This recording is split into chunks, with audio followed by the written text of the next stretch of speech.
screen. I'm sharing my screen, and you said 16 on 1. Are you sure it's 134?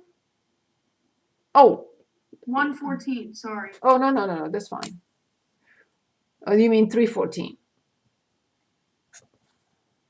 Yep, my bad. No worries, no worries, no worries. I do that a lot. Okay. So let's take a look.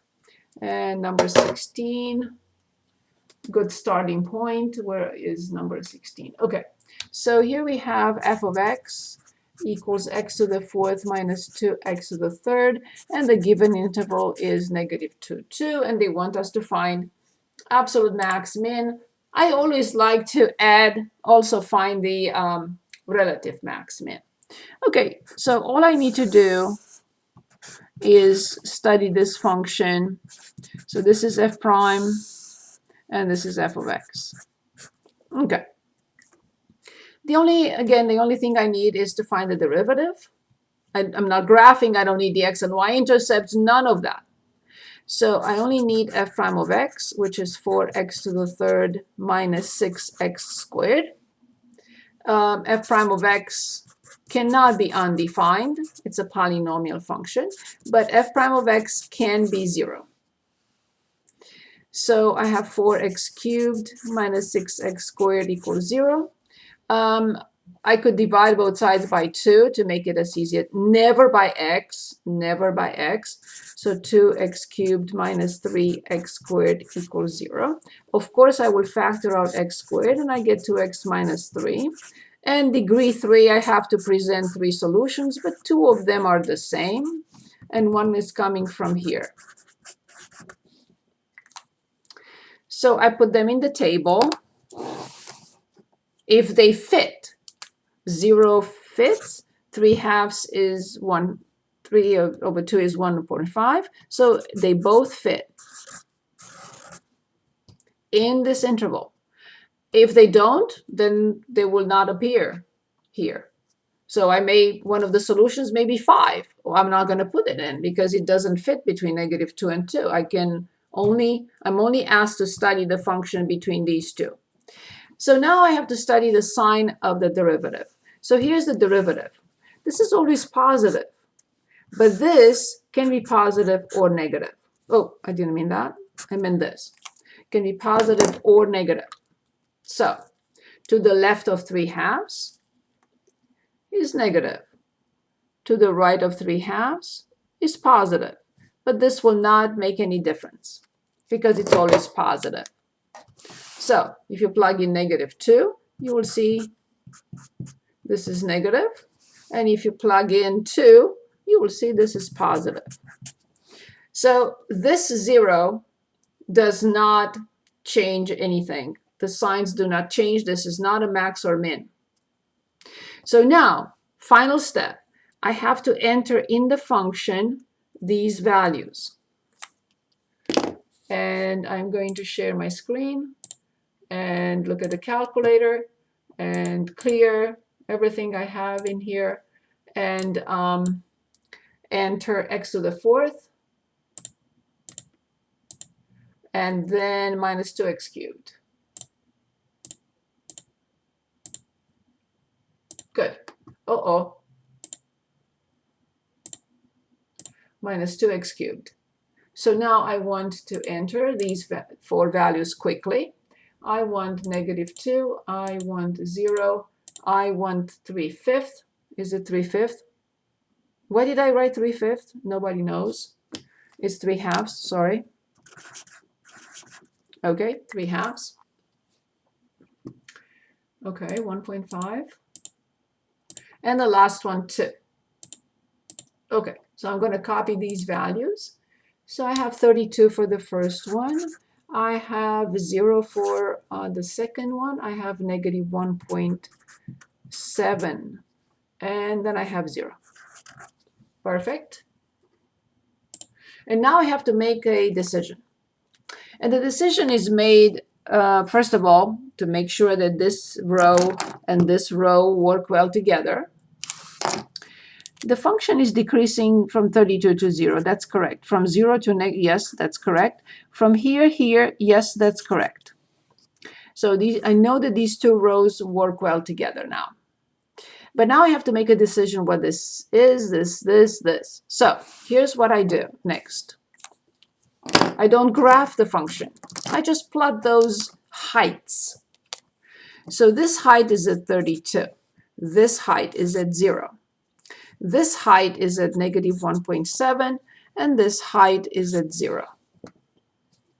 Again, 32 is up here, 0 here and here at the same level, and then negative 1.7 here. Just to have an idea. Again, I'm not graphing the function, but I know that this is definitely the absolute max. It cannot be relative because it's at the end point of the interval. This is nothing.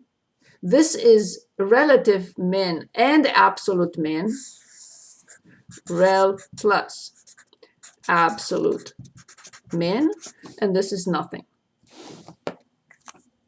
This is relative and absolute min because it's the smallest possible, and it's relative because the function exists on both sides. These points cannot be relative ever because the function does not exist on either side, either to the left or to the right. Any questions? Any questions? Is this okay? Yes, thank you. Very good. Other questions? Anything else? I was planning on working on a problem like this right now anyway, so you really helped me with that. Perfect. Okay, so let's continue.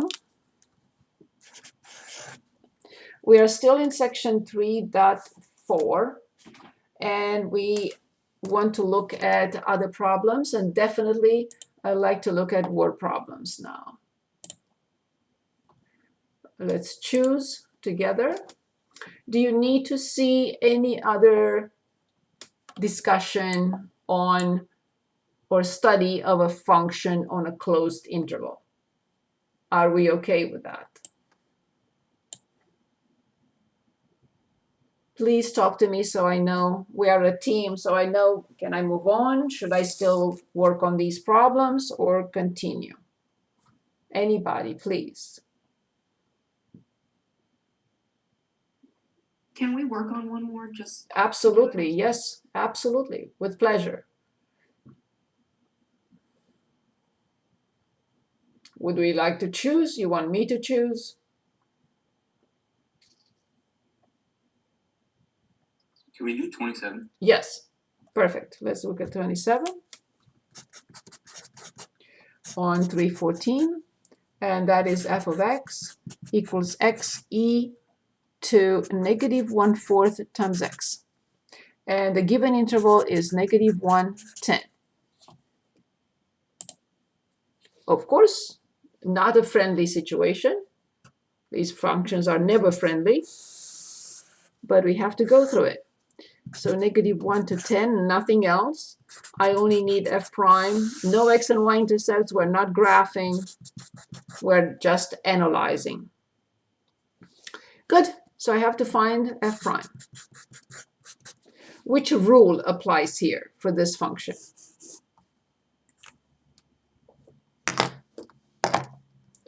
Which rule applies here? So I know how to differentiate. If I don't know what the rule is, I don't know how to differentiate. Can anyone help? What the rule applies here? The product rule? Thank you very much. Of course, the product rule. Good. The first function prime is 1 times the second one plus the first one times e to a power, or e to a function, I should say. E to a function, prime, is e to that function times the inner function prime, in parentheses. Can anyone give us the inner function prime?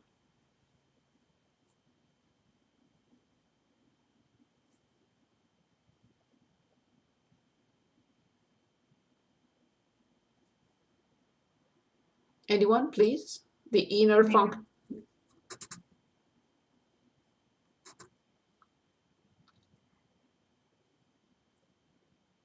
One-fourth. Very good. Perfect. Of course, I will factor out e to negative 1/4 x, and let's see what we have left. Just a 1 from here, minus 1/4 x. And this is the same with 4 minus x divided by 4 e to 1/4 x. It has a negative exponent, it goes to the denominator, and here this piece is 4 minus x over 4. This can never be 0.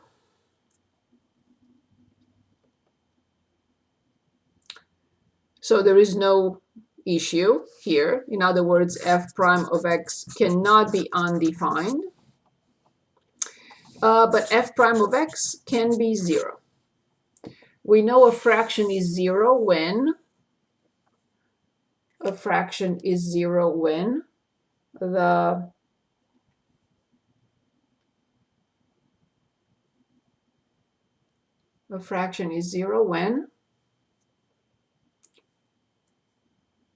please help.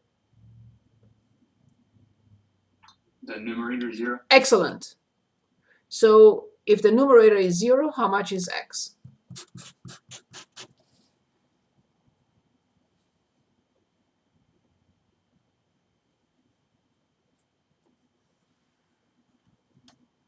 If the numerator is 0, x must be 4. very good. Thank you very much. I'm asking myself, does it fit? Yeah, it's in here.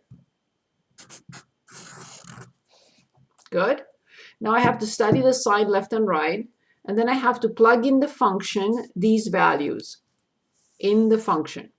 I'm going to plug it in and then put it in y equals and then plug in these 3 numbers. Okay. Now, this is always positive. Only this quantity will give the sign of the derivative. If x is negative 1, nice. If x is 10, okay. Now, I plug in the function and then these 3 values. I'm sharing my screen. Go to y equals, clear everything, and carefully enter x, e to power, in parentheses, negative 0.25 x. So 1/4 is 25 cents, negative 0.25 x. And now I need 3 values from the calculator. I need the value with negative 1, I need the value with 4, and I need the value with 10, nothing else. So the value with negative 1, negative 1.3. With 4, 1.5. And with 10, 0.8. At this point, I have to check my work. If these 2 rows don't work well, do not work well together, if something is wrong, then I'll say, oops, I have to check before I move on. So from negative 1.3 to 1.5, yes, that's correct. From 1.5 to 0.8, yes, that's correct. Now I have to establish what I'm looking at. And I'll say, okay, here is the height of negative 1.3. Here is the height of 1.5. And here's the height of 0.8. This cannot be anything because there are others higher and lower, and it cannot be relative. This is relative plus absolute maximum. And this, it's at the end of the interval, it can never be relative, but it's the smallest value, so it's the absolute min. Now I'm ready to put them in. So absolute min and absolute max and also relative. So -1, -1.3, absolute minimum. 4, 1.5, relative and absolute maximum. 10, 0.8, nothing.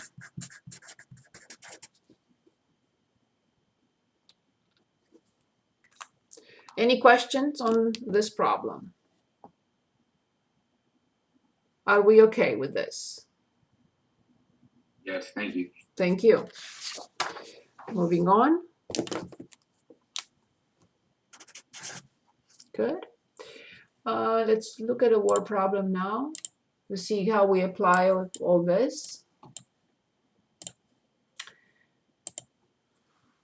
Let's see what we want to look at. Investing, average cost, ideal dimensions, monthly productivity. Anything catches your eye?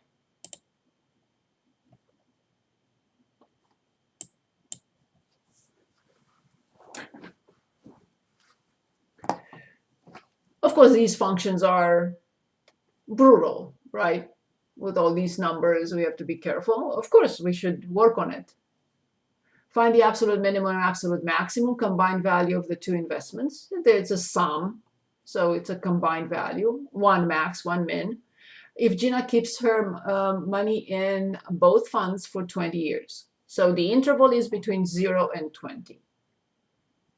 So she has two funds, one that looks like this and the other one that looks like this. The combined value in dollars of the two investments after T years is this. Are we interested, or we look at something else?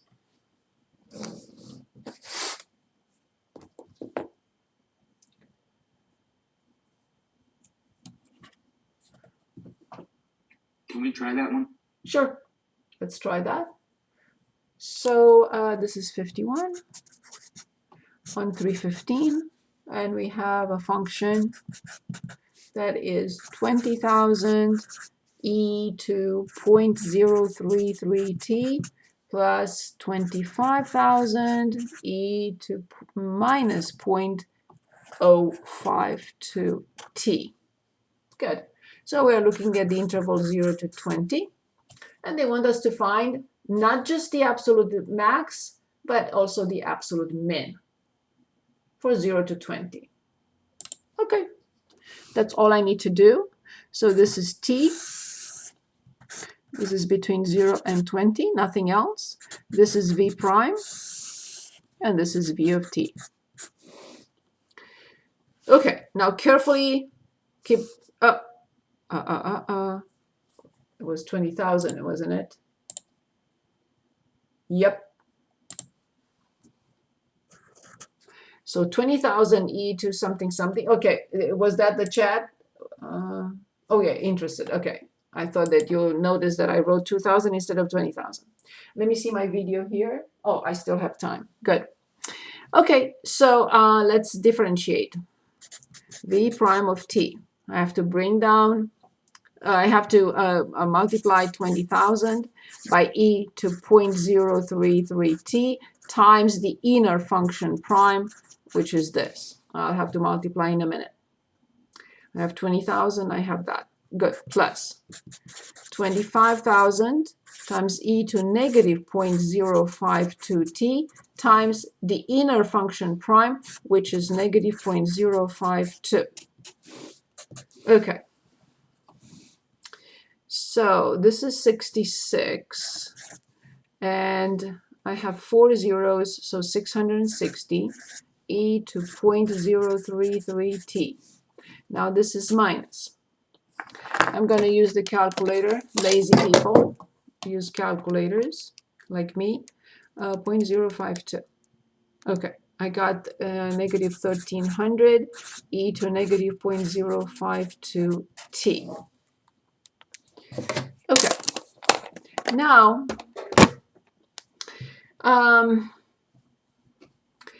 we have to set this equal to 0. Can it be undefined? We'll see in a moment. We have to, I have to simplify it a little bit. Let's see how we simplify this. 660e to 0.033t minus 1300 over this, e to 0.052t. Now the least common denominator, since there is only one, can anyone give us the least common denominator?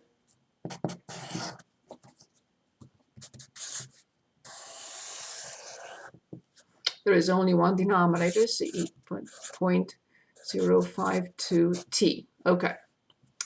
Now, I have 660 times e to this power. I have to multiply by e to 0.052t.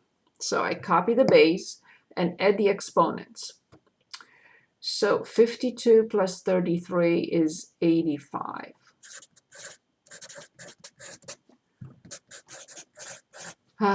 Okay. So v prime of t can never be undefined because this is never 0. But v prime of t can be 0. So I have to solve that equation, set that equal to 0.